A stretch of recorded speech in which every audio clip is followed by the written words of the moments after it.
Yes, a very good morning. We're glad you're still with us here on Morning at NTV. This 14th day of October 2022. It's a Friday. Things are a little bit lighthearted, and we are hoping that as you step into the weekend, you can, of course, be able to enjoy cautiously, responsibly, and safely, whatever you'll be up to. For those that won't be going the entertainment side, you'll be reflecting on a lot, including what transpired during the week and exactly how you intend to make the next week and the days ahead better. Here on Morning at NTV, we do hope that the information that we give you and the perspective that we share helps you in emboldening the views that you take in life, ensuring that they do work for you, and most importantly, those that you love. We are now entering postscript and the press review.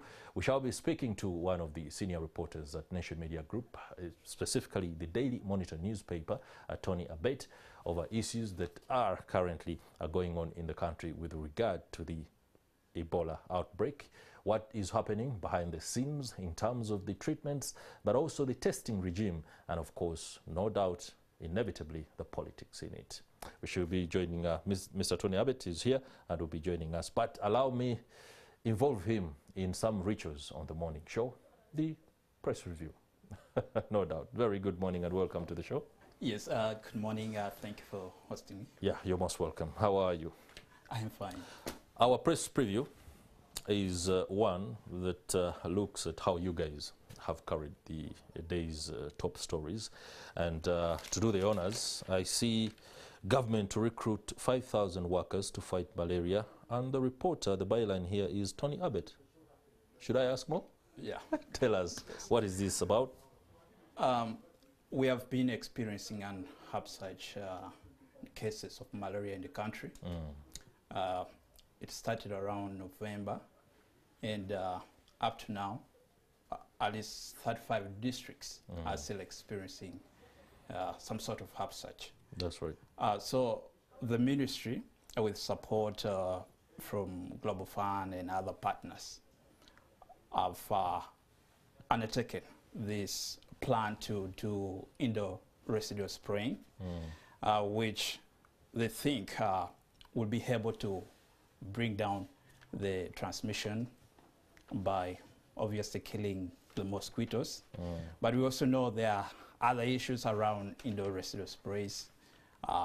Some areas, people have been concerned about the pesticides they use to spray some of these insects. Yeah. In the past, remember the country used DDT, and that caused a lot of problems given the international restrictions and the health concerns around the insecticide.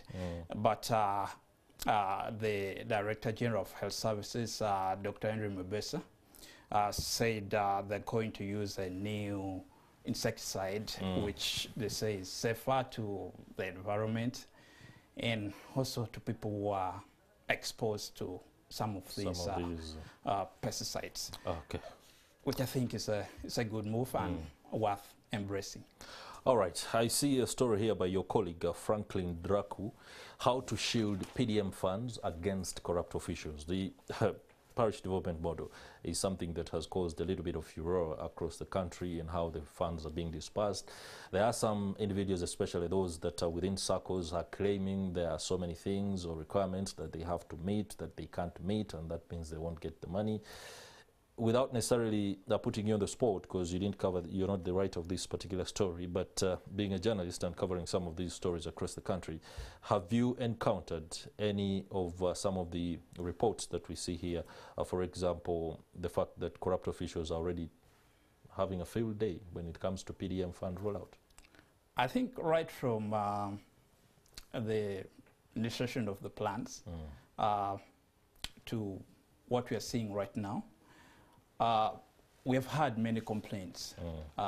Some districts, people saying some district officials are asking them to pay some money to guarantee their benefit or getting some portion of this money.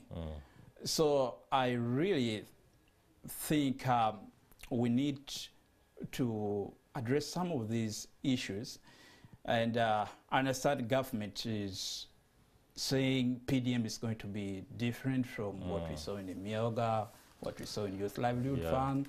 But it appears is the same people running some of these initiatives, and we can't expect much at some points.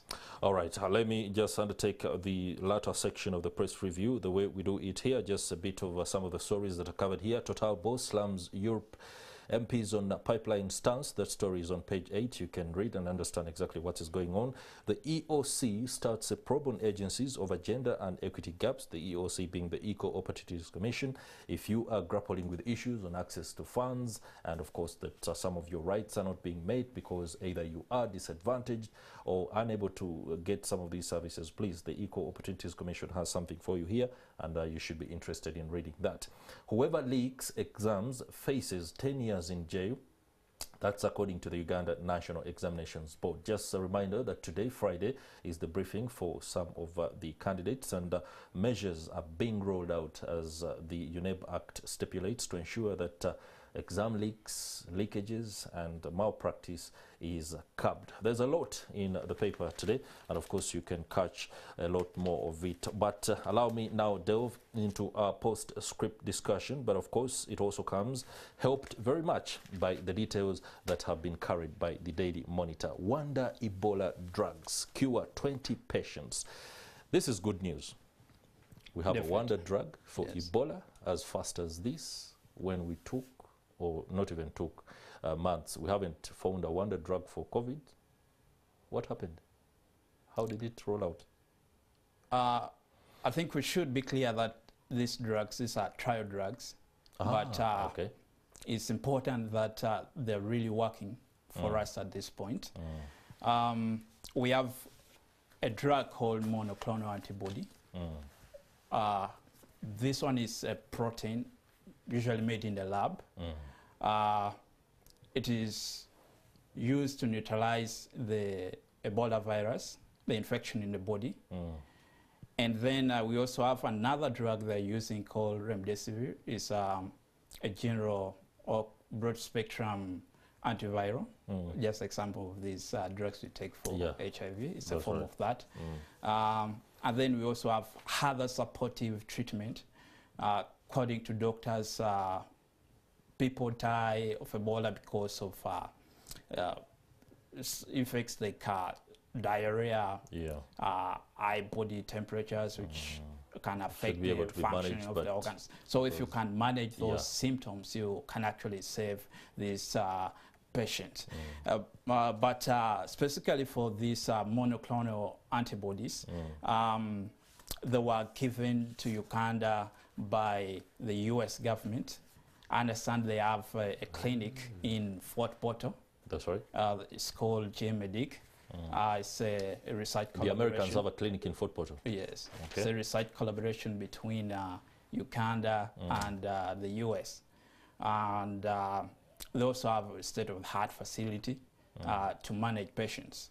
But we should also appreciate that beyond that facility in Fort Portal, we have people who have been treating these Ebola patients in Mubende, and they're also using some of these medicines.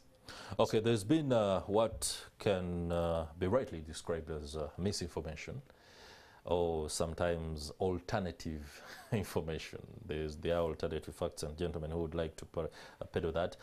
What is exactly on the ground when it comes to Ebola? The president the other day in his speech spoke about the nucleus area where Ebola is spreading at a very high rate. But then there are parts in the country, or even as we hear in the media many times, people are wondering, there's a lot of misinformation on Ebola.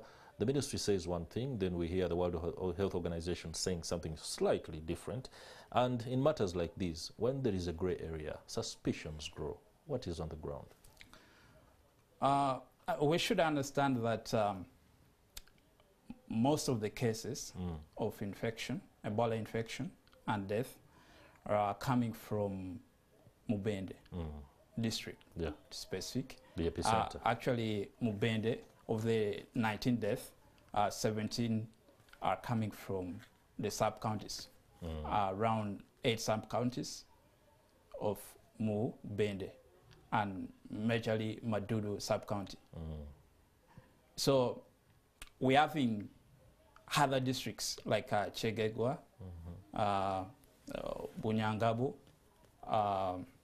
Kasanda as some of the affected districts. And we also having some cases, or at least one case and one death in Kampala. Yeah, Kampala. But the government prefers to attribute those ones to Mubende, although we have people who have been listed as contacts, at least in Kampala. And we also have health workers who have been isolated, some in Mulago at the moment. And also there were some health workers who were exposed to the man who died in Chirudo. Remember yesterday there was a woman, the wife of the man who died. She tested positive yesterday and she has been taken to Entebbe. But there are people who handle her at Chitebe Health Center. So we are having quite a number of people who are contacts in Kampala. But apparently the government has said we still don't have a case of infection resulting from Kampala. It's interesting. But then we also have the conflicting, what we see as conflicting data. The WHO saying cases are this, and Minister of Health saying no, we have this. In that tallying, WHO considered probable cases and confirmed cases. I think it would be a service to leave out the probable cases, well knowing at least 6 people had already died before we confirmed the outbreak. So kicking them out may mean we are not paying attention to some of the finer details there. And that could perhaps distort how people respond in terms of halting the spread of this particular disease. Interesting that there was a story that emerged at the beginning of the week, seemingly a row between the Ministry of Health and the Uganda Virus Research Institute on who has the mandate to test for Ebola. An official who kept tweeting incessantly from the UVRI spoke of the fact that they are not registering any Ebola tests. And when I asked a few other questions, the tweet had gone. When it comes to testing and the mandate of the UVRI, the Research Institute, and the department within the Ministry of Health, what is informing the minister's insistence on changing the testing process from Entebbe, UVRI, to this particular lab at the Ministry of Health? The 2 labs, UVRI and Central Public Health Laboratory, based in Kampala here, Butabika. 2 of them have facilities, they have equipment, and they can heavily test Ebola. But I think we should appreciate that the Uganda Virus Research Institute has been doing this work for over maybe 20 years. Okay, it was established in 1930. That's over 90 years. I got that completely. Oh, that is a whole over 90 years. So we can't downplay their experience, expertise. But we should also accept that we need more people on board to make some of these services and tests faster, but without sidelining important people. We have issues also with the mandates. Uganda Virus is saying they are in charge or mandated to monitor some of these viruses, the outbreaks. And then you have the Central Public Health Lab, which is directly under the Ministry of Health, saying they're in charge of coordinating laboratories in the country. So there needs to be a way to make the 2 work together without necessarily saying let's only work with CPHL. Because honestly, this is not the time for a row to erupt and people to begin playing politics when we need to arrest this latest outbreak. There is confusion also on the strain. We do not know Sudan, DR Congo strain or whatever strain that comes up. Do the strains completely differ from each other that we have to completely seek new funding to attend to one that has emerged? These new strains, they're different strains, of course, and according to scientists, their genetic materials can differ. But what's intriguing is that their symptoms, how they kill people. Yes. Are pretty much the same. Are the same. So the equipment, the infrastructure, and the expertise to deal with that, we had it right from 2000. Exactly. When we speak of billions of shillings being sought by the ministry to help the whole task force and all sector players attend to this latest outbreak, Ugandans begin to question, especially we are coming out of the COVID-19 pandemic where funds were given to the health ministry and other government agencies, and we do not see what the money did. Exactly. I know we have past issues with the COVID money, and now we have this Ebola. For Ebola, I see that areas that need funding the most could be around the drugs and vaccines. But also, we know that it's costly to keep these health workers motivated. That's right. Because the disease is quite deadly. If you compare with COVID, you see that COVID had a mortality rate of around 3% of the people who are infected. Only around 3% will die. But for Ebola, the death risk can be up to 90% or even 100%. So you really need to give good risk allowance, and also the kind of protective cares are a bit different. But I emphasize that we need to have transparency in the response to Ebola. We saw EU gave some 200,000 euros around that, and WHO yesterday promised another $2 million for the response. And we also have government has released some money, I think around 2.5 billion. This is a lot of money, but on ground, some of these PPEs, the protective gears, are also expensive. But we should not take advantage of this to keep stealing public funds. The Auditor General already handmarked some of the losses we encountered, some of the monies that we lost because of COVID-19. So I think this Ebola should be handled differently. All right. Thank you very much, Tonny Abet, for the perspective and insight on how the Ebola outbreak is being tracked right from all the stakeholders from the Ministry of Health, but most importantly, how you are covering this particular story. We are emboldened by the information that you've offered. One thing I can tell you is that today the Daily Monitor has Tonny Abet hogging all the bylines. Page 1, page 2, all I see is Tonny Abet, Tonny Abet, Tonny Abet, Tonny Abet. Congratulations. For some of these journalists out there who are starting out, getting a byline is something that is very important, no doubt about that.